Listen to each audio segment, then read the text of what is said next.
నమస్తే. PSL one news television ప్రపంచానికి స్వాగతం. నేను మీ సతీష్ కుమార్. ఈరోజు వార్తల్లో ముఖ్యాంశాలు. అర్హులైన విలేకరులకు ఇళ్ల ప్లాట్లు ఇప్పించే బాధ్యత తమదని శ్రీ ఆకుతోట ఆదినారాయణ గారు మాట్లాడటం జరిగింది. ఖమ్మం జిల్లా స్థానిక మీడియా ఆఫీస్లో మాట్లాడుతూ అర్హులైన ప్రతి విలేకరికి ఇళ్ల స్థలాలు ఇప్పిస్తామని అన్నారు. లైవ్లో చూడండి.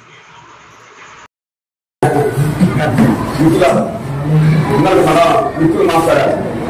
ప్రధానంగా ఇళ్ల స్థలాల సమస్య అనేది ఒక ప్రధానమైన సమస్య.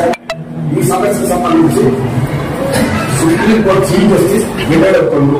రిటైర్ అయిపోయిన తర్వాత నీతి తీసినేయాలని ఉంది. అప్పుడు ఏంటంటే రకరకాల వాదనలు చెప్తున్నారు.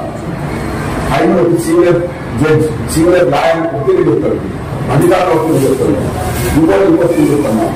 నల్లగోడ ప్రశ్నలు లేకుండా మనం నీతి తీసినేసినా కూడా కాబట్టి కూడా తెలిసి అక్కడ పోయిన తర్వాత నీతి తీసుకెళ్తే ఎలా అవుతుంది మన జాతీయ సంఘాలు మన ప్రధానంగా మన సంఘం దానికోసం వస్తుంది.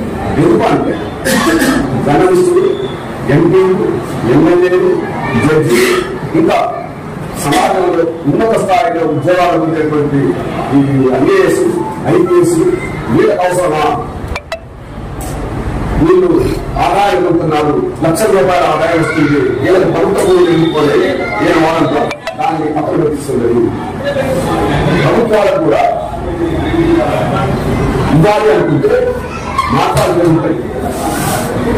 కానీ వాళ్ళు ఏం చేస్తున్నారంటే మా జిల్లాల ముందు కూడా రకరకాలుగా చూపిస్తున్నారు. మనకు వచ్చిన జీవో విషయం మనం కూడా చాలా ఉన్నాయి.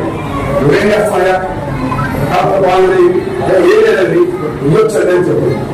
2 రోజులు అయిన తర్వాత ఈ జీవాతం ఉన్నప్పుడు అంటే వీళ్ళు ఇప్పుడే మాట్లాడుతున్నారు అర్థం కాదు. అంటే లాభం లేదు. లాభం లేకపోవడం కారణం ఏంటంటే సుప్రీంకోర్టు చీఫ్ జస్టిస్ తప్పులు జరుగుతుంది. దాని మీద తీసుకెళ్ళి దాన్ని కొట్టేస్తే ఏంటంటే మీరు ఆటలు బాగుంటుంది. హైదరాబాద్ లో అన్ననారాయణ గారు మన టీవీ చాలా కష్టపడుతుంది. తప్పులు ఢిల్లీలో నాయకులు కూర్చున్నారు.